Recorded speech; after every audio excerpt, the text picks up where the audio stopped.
ಪ್ರಿಯ ವೀಕ್ಷಕರೇ ನಮಸ್ಕಾರ. ನಮ್ಮ ಹಳ್ಳಿ ಸುದ್ದಿ ಯೂಟ್ಯೂಬ್ ಚಾನಲ್ಗೆ ಸ್ವಾಗತ.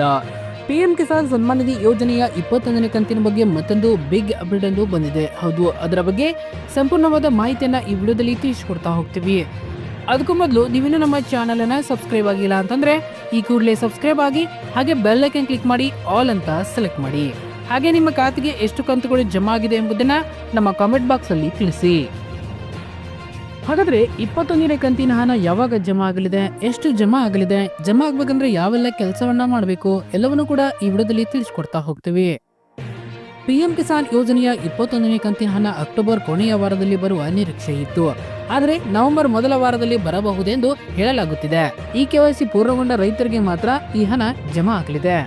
ಪಿಎಂ ಕಿಸಾನ್ ಯೋಜನೆಯ ಅಡಿ 21ನೇ ಕಂತಿನ ಬಿಡುಗಡೆಗೆ ಕ್ಷಣಗಣನೆ ಸಿದ್ಧವಾಗಿದೆ. ಈ ತಿಂಗಳೇ ಕಂತು ಬಿಡುಗಡೆ ಆಗುವ ಸಾಧ್ಯತೆ ಇತ್ತಾದರೂ ಕೆಲವು ವರದಿಗಳು ನವೆಂಬರ್ ಮೊದಲ ವಾರದಲ್ಲಿ ರಿಲೀಫ್ ಆಗಬಹುದು ಎಂದು ಹೇಳುತ್ತಿವೆ. ಆದರೆ ಸರ್ಕಾರದಿಂದ ಹಣ ಬಿಡುಗಡೆ ದಿನದ ಕುರಿತು ಅಧಿಕೃತವಾಗಿ ಮಾಹಿತಿ ಬಂದಿಲ್ಲ. ಇದೇ ವೇಳೆ ಕೇಂದ್ರ ಕೃಷಿ ಸಚಿವ ಶಿವರಾಜ್ ಸಿಂಗ್ ಚೌಹಾಣ್ ಅವರು ಫಲಾನುಭವಿ ರೈತರ ಖಾತೆಗಳಿಗೆ 2,000 ರೂಪಾಯಿಗಳನ್ನ ಶೀಘ್ರವೇ ಜಮಾ ಮಾಡಲಾಗುವುದೆಂದು ಇತ್ತೀಚೆಗಷ್ಟೇ ಹೇಳಿದ್ದಾದರೂ ದಿನಾಂಕವನ್ನು ಸ್ಪಷ್ಟಪಡಿಸಿಲ್ಲ.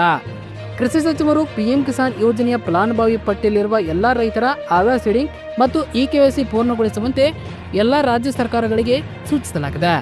ರಾಜ್ಯ ಸರ್ಕಾರಗಳಿಂದ ರೈತರ ಪರಿಶೀಲಿತ ಪಟ್ಟಿ ಎಷ್ಟು ಬೇಗ ಕೇಂದ್ರವನ್ನು ತಲುಪುತ್ತದೆಯೋ ಅಷ್ಟು ಬೇಗ ಈ ಬಾರಿ ಕಿಸಾನ್ ಹಣ ರೈತರಿಗೆ ತಲುಪಲಿದೆ. ಕೆಲ ರಾಜ್ಯಗಳಲ್ಲಿ ಬಿಡುಗಡೆ ಆಗಿದೆ 21ನೇ ಕಂತಿನ ಹಣ.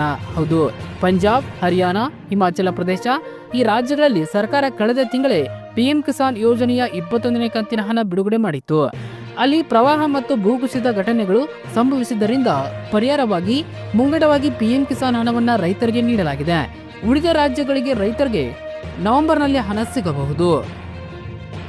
ನವೆಂಬರ್ ಮೊದಲ ವಾರದಲ್ಲಿ ಪಿಎಂ ಕಿಸಾನ್ ಯೋಜನೆಯ 21ನೇ ಕಂತಿನ ಹಣ ಬಿಡುಗಡೆ ಆಗಬಹುದು ಎನ್ನಲಾಗುತ್ತಿದೆ. ಆದರೆ ಆಗ ಬಿಹಾರ ವಿಧಾನಸಭಾ ಚುನಾವಣೆಯ ಮೊದಲ ಹಂತದ ಮತದಾನ ಇರುತ್ತದೆ. ನೀತಿ ಸಂಹಿತೆ ಜಾರಿಯಲ್ಲಿರುವಾಗ ಹಣ ಬಿಡುಗಡೆ ಸಾಧ್ಯವಾ?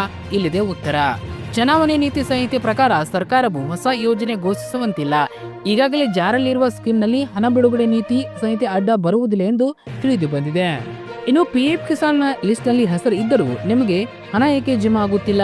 ಹೌದು, ಪಿಎಂ ಕಿಸಾನ್ ಯೋಜನೆಯ ಫಲಾನುಭವಿಗಳ ಪಟ್ಟಿಯಲ್ಲಿ ಇದ್ದರೂ ಕೆಲವು ರೈತರಿಗೆ ಇನ್ನು ಮುಂದೆ 20ನೇ ಕಂತಿನ ಹಣ ಜಮಾ ಆಗುವುದಿಲ್ಲ. ಆ ರೈತರಿಗೆ ಏಕೆ ಜಮಾ ಆಗುವುದಿಲ್ಲ? 21ನೇ ಕಂತಿನ ಹಣ ಜಮಾ ಆಗಲು ರೈತರು ಏನು ಮಾಡಬೇಕು ಎನ್ನುವುದು ಮಾಹಿತಿ. ರೈತರ ಆರ್ಥಿಕ ಅಭಿವೃದ್ಧಿಗಾಗಿ ಕೇಂದ್ರ ಸರ್ಕಾರವು ಪಿಎಂ ಕಿಸಾನ್ ಯೋಜನೆಯನ್ನು ಜಾರಿಗೆ ತಂದಿದೆ. ಹೌದು, ಈ ಯೋಜನೆ ಅಡಿಯಲ್ಲಿ 2 ಹೆಕ್ಟರ್ಗಿಂತ ಕಡಿಮೆ ಭೂ ಒಡೆತನ ಹೊಂದಿರುವ ಪ್ರತಿ ರೈತ ಕುಟುಂಬಕ್ಕೆ 1 ವರ್ಷಕ್ಕೆ 6,000 ರೂಪಾಯಿಗಳನ್ನ ಪ್ರತಿ 4 ತಿಂಗಳಿಗೊಮ್ಮೆ ಒಟ್ಟು 3 ಸಮಾನ ಕಂತುಗಳಲ್ಲಿ 2018 ಡಿಸೆಂಬರ್ 1ರಿಂದ ಜಾರಿಗೆ ತರಲಾಗಿದೆ. ಪಿಎಂ ಕಿಸಾನ್ ಯೋಜನೆಗೆ ನೋಂದಾಯಿಸಿಕೊಂಡಿರುವ ರೈತರ ಬ್ಯಾಂಕ್ ಖಾತೆಗೆ ನೇರವಾಗಿ ಹಣ ವರ್ಗಾವಣೆ ಮಾಡಲಾಗುತ್ತದೆ. ಆದರೆ ನೋಂದಾಯಿಸಿಕೊಂಡಿರುವ ಎಲ್ಲ ರೈತರ ಖಾತೆಗೆ ಪಿಎಂ ಕಿಸಾನ್ ಹಣ ಜಮಾ ಆಗುವುದಿಲ್ಲ. ನೀವು ಇಕೆವೈಸಿ ಮಾಡಿದ್ದು ಸಕ್ಸಸ್ ಆಗಿದೆಯಾ ಇಲ್ವಾ ಹೀಗೆ ಚೆಕ್ ಮಾಡಿಕೊಳ್ಳಿ. ನಮ್ಮ ಡಿಸ್ಕ್ರಿಪ್ಷನ್ ಬಾಕ್ಸ್ ಅಲ್ಲಿ ಲಿಂಕ್ ಅನ್ನ ಕೊಟ್ಟಿರ್ತೇವೆ. ಆ ಲಿಂಕ್ ಮೇಲೆ ಕ್ಲಿಕ್ ಮಾಡಬೇಕು. ಆಗ ಓಪನ್ ಆಗುವ ಪೇಜ್ ನಲ್ಲಿ ನಿಮ್ಮ ಆಧಾರ್ ಕಾರ್ಡ್ ನಮೂದಿಸಿ ಸರ್ಚ್ ಮೇಲೆ ಕ್ಲಿಕ್ ಮಾಡಿದ್ರೆ ಇಕೆವೈಸಿ ಸಕ್ಸಸ್ ಆಗಿದೆಯೋ ಇಲ್ವೋ ಗೊತ್ತಾಗುತ್ತದೆ. ಒಂದು ವೇಳೆ ನೀವು ಇಕೆವೈಸಿ ಮಾಡಿಸದಿದ್ದರೂ ಕೂಡಲೇ ಮೊಬೈಲ್ನಲ್ಲಿ ಅಥವಾ ಗ್ರಾಮೋನ್ ಕರ್ನಾಟಕ 1 ಹಾಗೂ ಸಿಎಸ್ಸಿ ಕೇಂದ್ರಗಳಲ್ಲಿ ಸಹ ಬಯೋಮೆಟ್ರಿಕ್ ಆಧಾರಿತ ಇಕೆವೈಸಿಯನ್ನ ಮಾಡಬಹುದು. ಇಕೆವೈಸಿ ಮಾಡಿಸಿದ ನಂತರ ಲ್ಯಾಂಡ್ ಸೀಡಿಂಗ್ ನಲ್ಲಿ ಎಷ್ಟು ಅಂತ ಇರುವುದನ್ನ ಚೆಕ್ ಮಾಡಬೇಕು.